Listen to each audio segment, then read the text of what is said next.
15 hours. That is the 15 hours. That is the amount of time that a lot of doctors recommend infants sleep. 11 hours, that is the time needed for children, and 9 hours for teens, and 8 hours for adults.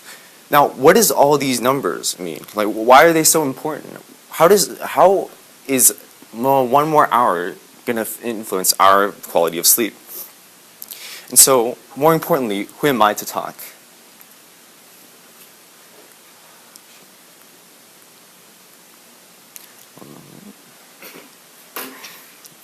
So hi, my name is William, and although I may not have a PhD, I can assure you that under the spiritual guidance of Christopher Ori, in the last few months, I am more than qualified to teach you and tell you guys how to improve your sleep. And so in our community, there's an idea that goes around that maybe a few more minutes of nap and a few less hours of sleep will help us go and get around, and how we can better retain information, just as simple as that. But that's not really the case. So why should you listen? According to the National Sleep Foundation, 40 million adults suffer from 70 different sleep disorders. And these disorders don't just come naturally. We aren't born with it. So these symptoms develop from long-term effects. So inside us, it's as if we have another person that controls our entire body, all of our physiological aspects. And I believe we're all familiar with this person. His name is called the biological clock. And so what this biological clock does is that it's this fixed pattern that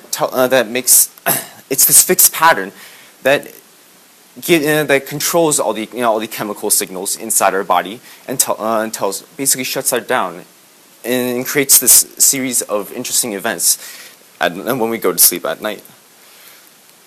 So as you can see on the screen right here, I have a hypnogram. A hypnogram is a graph that basically shows us the brain activity that goes on. You can see these stages of sleep against the function of time. You have the awakening, your REM sleep, stages 1, 2, 3, and 4. And what I want everyone to take a notice of is you can see how REM sleep, as indicated in red, is fairly close to awakening. And we're going to revisit this later. Stages 1 and 2 are also known as soft sleep. Takes up about 25% of our entire sleep. It's typically 20 to 25 minutes. And during these two stages, our brain produces waves called alpha and theta waves. During stage 2, it produces spindles that basically compensates for muscle twitches. What they do is that it kind of eases us into our deep sleep and gets our body prepared to relax. Stages 3 and 4 are known as stages of deep sleep. During these stages, the brain produces delta waves to even slow us down. And what's interesting about this stage is we visit a lot of symptoms that we find, such as night terror. In children, night terror is a condition where these children can hallucinate, and they are unable to move their body even when their mind is conscious. The body experiences no movement whatsoever and allows for however, it does allow for processes of growth and development that we see in muscles. And our final stage is called REM, the rapid eye movement. During this stage, like I said before, if we look back at the hypnograph, the stage is very interesting because it is similar to the characteristics of being awake.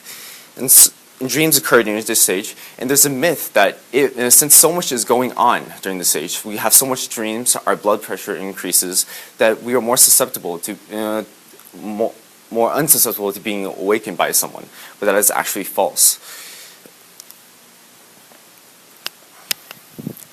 And so one of my fairly simple experiments is to simply record how my quality of sleep has been. I took the time span of 5 weeks to experience different sleep methods. And on my first trial, I recorded for 9 hours, which were both experiences of good.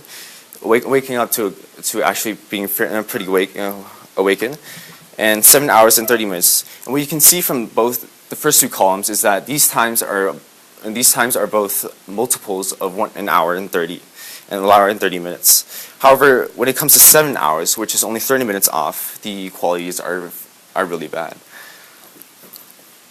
And so why does this matter? A single round of sleep cycle typically takes up to 90 minutes. And so what that tells us is that when we sleep, it's better for us to limit those time to multiples of an hour and 30 minutes, because by then we will complete rounds of sleep cycles, and that helps us retain information better. Sometimes we might say we can do a few extra bits of homework, study a little bit more time, but in fact that's not going to help.